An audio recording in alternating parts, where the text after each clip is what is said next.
नमस्कार। आज की इस 5 मिनट वीडियो में हम हल्दी का अपडेट देखेंगे। हल्दी का अपडेट इमीडिएटली बनाने का कारण ये था कि मार्केट में शुक्रवार के सेशन में बड़ी गिरावट आई और आज भी हम देख रहे हैं कि करीबन 1% की गिरावट के साथ प्राइजेस 16,150 के करीब ट्रेड कर रहे हैं, जबकि 15,660 का लो मार चुका है। मतलब आप ये देखिए, पिछले 2-3 दिनों में मार्केट हायर लेवल पे भी टिक नहीं रहा है, तो लोअर लेवल पे भी टिक नहीं रहा। वॉल्यूम्स धीरे-धीरे पिकअप कर रहे हैं और कहीं न कहीं बड़ी वॉलेटिलिटी मार्केट में बनी हुई है। तो हम देखते हैं कि क्या ऐसे फैक्टर्स हैं जिसको अपने को नज़र रखनी चाहिए। तो सबसे पहले अगर टेक्निकल इंडिकेटर्स की अगर बात कर लेते हैं, तो हमने ये चीज़ आपको पहले भी कहा था कि कभी भी एक बड़ा मोमेंटम आ सकता है और ये देखिए यहाँ पे चॉपीनेस इंडेक्स नीचे आ रहा है। जैसे-जैसे ये इंडेक्स नीचे आएगा वैसे-वैसे हम देखेंगे मार्केट में हायर वॉलेटिलिटी बनेगी। तो अभी तक चॉपीनेस इंडेक्स जो है वो ओवर हम बोल सकते हैं डाउनसाइड ज़ोन में जा चुका है, जो बता रहा है कि कभी भी रिवर्सल आ सकता है, क्योंकि आपने पहले भी देखा कि ये 18-20 के करीब जाकर रिवर्स हो जाता है। तो कहने का मतलब जो बड़ी रैली आई थी, अब वो मात्र हफ्ते भर की बात और है, हफ्ता 10 दिन, 15 दिन, उसके बाद मार्केट एक साइडवे में मूव करने की कोशिश करेगा। तो एज़ ऑफ नाउ ये देखिए, जो बड़ा फॉल आया था यहाँ पे टिल्ट होना चालू हुआ है, तो थोड़ा कॉशियस होना चाहिए। दूसरा है मैकडी। तो मैकडी में हमने ये 1 जून के ऊपर आप देखिए पॉजिटिव क्रॉसओवर हुआ था और अब तीसरा महीना है मई, समझो मई, जून, जुलाई और अगस्त। अभी ये तीसरा महीना है जहाँ पे हम देख रहे हैं कि प्राइजेस को एक गेन मिला हुआ है। तो दोनों ही इंडिकेटर में हम देख रहे हैं कि मार्केट में एक बड़ी तेजी दिखाई दे रही है। नाउ अगर अब हम चार्ट की बात करते हैं, सो मेन चार्ट में अगर आप देखते हैं तो हमने पहले भी कहा था यहाँ पे कप एंड हैंडल फॉर्मेशन हुआ है। अब कप एंड हैंडल फॉर्मेशन कब से हुआ है? 2015 से बना हुआ है।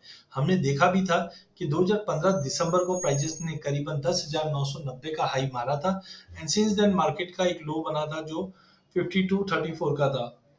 फिर मार्केट काफी साइडवे था और 5150 का जो लो लगा था वो मई 2020 में लगा था। सिंस देन मार्केट इसी कर्व में बनता बनता हायर साइड में हमने 11,150 का लेवल जनवरी 2022 में देखा।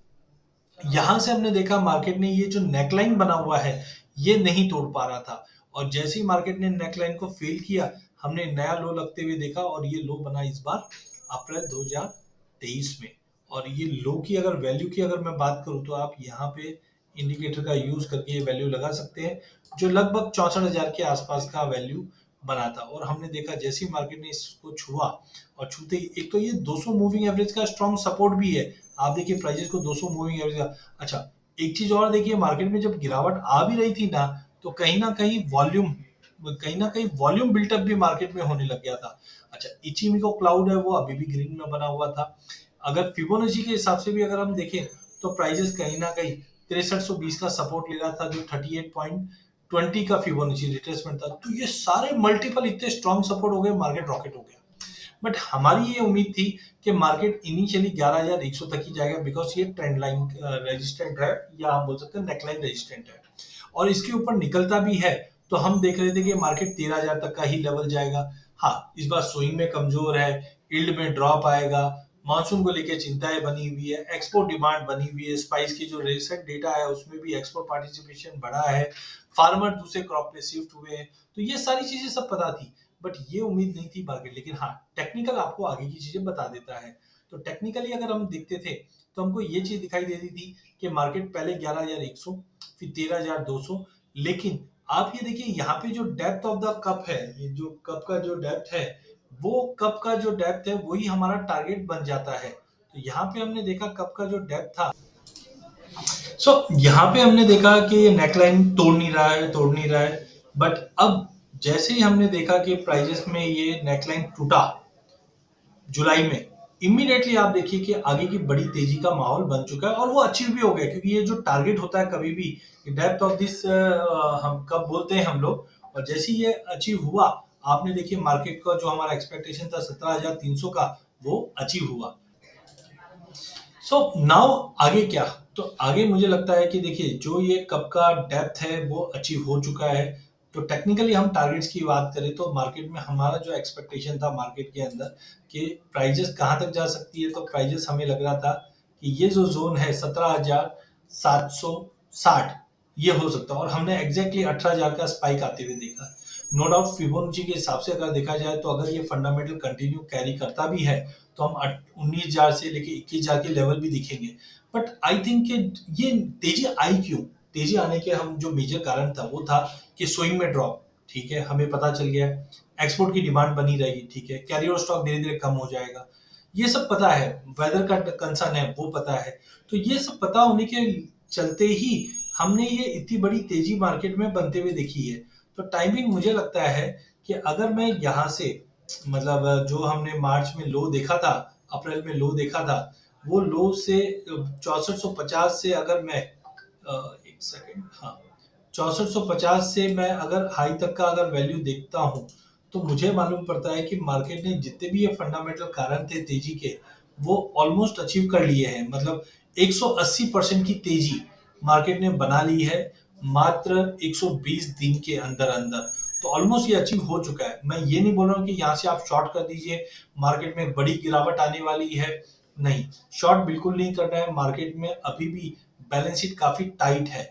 बट हमारा मानना है कि ये लेवल अचीव हुआ है तो एक रिट्रेस करेगा ही करेगा। और वो रिट्रेसमेंट मुझे लगता है कि ये 13,200 का जो सपोर्ट लेवल है, यहाँ तक बैक मिनिमम आना चाहिए। हाँ, अगर 19,000 के ऊपर प्राइसेस निकल जाते हैं तो डेफिनेटली वापस तेजी बनेगी। टेक्निकली आपको भी पता है, एक रजिस्टेंस टूटता है तो दूसरे रजिस्टेंस की तरफ मार्केट भागता है।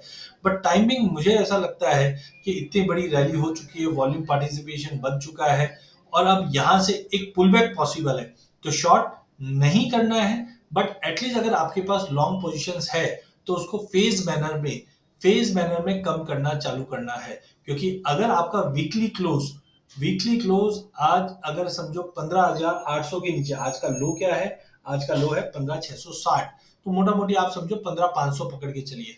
अगर मार्केट ने 15,500 के नीचे वीकली क्लोज दे देता है, जो हमारा पिछले मंथ का हाई भी था, तो 15,500 के नीचे अगर मार्केट ने क्लोज किया तो आप मान के चलिए मिनिमम 13,200 तक का एक पुल बैक पॉसिबल है। उस पुल बैक के बाद हम लग सेकंड रिव्यू करेंगे कि मार्केट में और कितनी बड़ी तेजी बन सकती है। बट करंट लेवल से मुझे लगता है कि मार्केट में प्रॉफिट बुक करना, फेज आउट करना चाहिए, मतलब थोड़ा थोड़ा करके 20-20% करके कम कर लेना चाहिए। हाँ, ध्यान रखना 15,550 का लेवल अगर ब्रीच करके वीकली बेस पे क्लोज किया तो 13,000 के करीब हमें मिलेगा। वहां पे हम रिव्यू करके वापस री एंटर करने की पूरी पूरी कोशिश करेंगे। बट टेक्निकली ध्यान रखना 15,550, और हायर साइड पे जैसे ही अपने 18,000 के ऊपर सस्टेन हुआ तो फिर हम 19,000 21,000 वाली तैयारी करेंगे। बट टाइमिंग एक टेक्निकल करेक्शन लग रहा है, संभल के ट्रेड कीजिए। चैनल को जरूर सब्सक्राइब कीजिए ताकि आप तक इंफॉर्मेशन पहले पहुंचे। धन्यवाद।